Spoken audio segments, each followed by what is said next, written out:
ज़िशान, आपने कभी बाहर सेटल होने के बारे में नहीं सोचा? जैसे अफान भाई बाहर चले गए, आपको कभी शौक नहीं हुआ कि आप भी बाहर सेटल हो जाए? अब अगर मैं अम्मी और हरीम को अकेले छोड़कर चला गया तो वो दोनों यहाँ अकेले क्या करेंगे? ऐसा कुछ नहीं हुआ था जो उस लड़की ने तुम्हें बताया है। रिदा धोखेबाज नहीं है अम्मी। बाज़ औक़ात हम जिस बात को अपनी ज़िंदगी का सबसे बड़ा सच समझ के जी रहे होते हैं ना टाइम, वो सामने वाले के लिए एक मामूली सा झूठ होता है। मैंने तुम्हें चीट नहीं किया है, बल्कि तुम्हारी फैमिली ने। मेरी फैमिली का नाम मत लेना तुम जैसी लड़की इस काबिल ही नहीं है कि तुम्हारे गम में जरा सा भी टाइम वेस्ट किया जाए। अस्सलाम वालेकुम व्यूअर्स। ड्रामा सीरियल खुदसर जो है, इस ड्रामे की स्टोरी सेम उसी ड्रामे की तरह है जो कि एहसान फरामोश हमने देखा था अभी रिसेंटली, कुछ अरसे पहले ही वो एंड हुआ है। बहुत ही ज़्यादा इंटरेस्टिंग स्टोरी है इस ड्रामे की भी।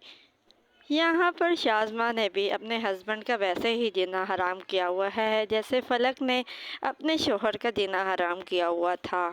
उठते बैठते वो हर तरह से उसको तंग करती है, उसके साथ लड़ाई झगड़ा करती है और बहुत ही मुश्किल बनाई हुई है उसकी ज़िंदगी।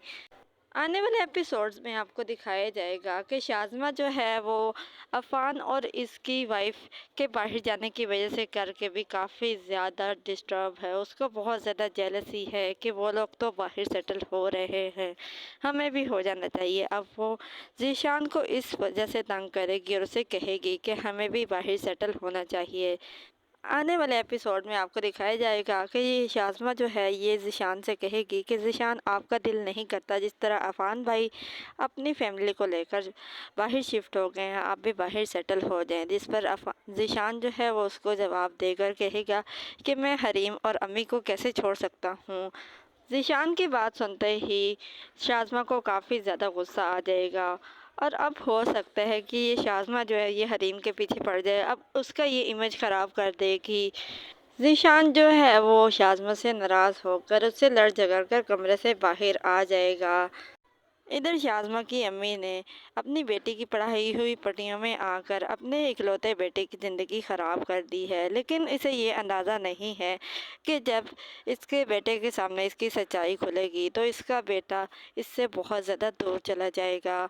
दाइम तो बिल्कुल मानने को ही तैयार नहीं कि रिदा उसको धोखा दे सकती है। वो अपनी माँ से कहता है कि अम्मी, रिदा गलत नहीं है, रिदा मुझसे झूठ नहीं बोल सकती। तो उसकी माँ से कहती है कि क्या तुम्हारी माँ तुमसे झूठ बोल रही है, उसने तुम्हें धोखा दिया है। वो दोनों आपस में बातें कर ही रहे होंगे कि इधर सबा भी रिदा की एंगेजमेंट से वापस होकर अपने घर आ जाएगी और दाइम से कहेगी कि बाज़ जज्बात जिनको हम अपनी ज़िंदगी समझ बैठते हैं वो लोगों के लिए सिर्फ एक मामूली सा झूठ होता है। वो अपने भाई को बताती है कि रिदा की तो एंगेजमेंट हो चुकी है और वो बहुत ही ज़्यादा खुश थी।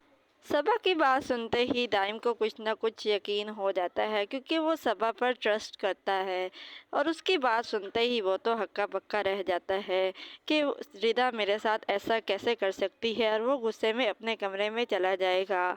अगले ही दिन दाइन जब ऑफिस जाएगा तो वहाँ पर वो रिदा की काफ़ी ज़्यादा इंसल्ट करेगा, लेकिन उसको तो आइडिया ही नहीं कि इस इंसल्ट पर भी वो बहुत ज़्यादा शर्मिंदा होगा।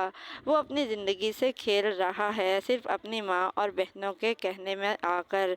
दाइम रिदा से कहता है कि रिदा, मैं सोच भी नहीं सकता था कि तुम एक झूठी, धोखेबाज और फरेबी लड़की निकलोगी। तुम मेरी मोहब्बत के साथ इस तरह खेलोगी, मुझे यकीन ही नहीं हो रहा। रिदा रोने लग जाती है और दाइम से कहती है कि दाइम, जब तुम्हारे ऊपर हकीकत खुलेगी तो तुम बहुत ज़्यादा पछताओगे, लेकिन उस वक्त मैं तुम्हें माफ़ नहीं करूँगी। तुम्हारी फैमिली तुमसे झूठ बोल रही है और तुम्हें समझ ही नहीं आ रहा। तुम्हारी फैमिली झूठी है, मैं नहीं हूँ झूठी। इधर दाइम जो अपनी माँ और बहनों के कहने में आकर अपनी ज़िंदगी ख़राब करके बैठा है, वो उसे कहता है कि खबरदार, तुमने मेरी फैमिली का नाम लिया तो मेरी फैमिली सच्ची है और तुम झूठी हो, और मैं तुम जैसी फरेबी और धोखेबाज लड़की की कंपनी में अपना टाइम ज़ाया करना नहीं चाहता। मज़ीद दाइम तो गुस्से होकर और उससे लड़ झगड़ कर वहाँ से चला जाएगा, जिसके बाद रिदा की ज़िंदगी कुछ दिनों तक मुश्किलात का शिकार रहेगी। आने वाले एपिसोड्स में मज़ीद क्या होने वाला है, अपनी कीमती राय का इजहार हमें कमेंट सेक्शन में ज़रूर करें। ड्रामा सीरियल खुदसर, जियो एंटरटेनमेंट, ARY डिजिटल, हम टीवी के मज़ीद ड्रामास की अपडेट्स हासिल करने के लिए हमारे चैनल को सब्सक्राइब करें, बेल आइकन को प्रेस करें ताकि हमारे आने वाली हर अपडेट आपको बआसानी वक्त पे मिल सके। और हमारी हौसला अफजाई के लिए इस वीडियो को लाइक और शेयर ज़रूर करें ताकि हम आपके लिए और बेहतर से बेहतरीन वीडियोज़ ला सकें।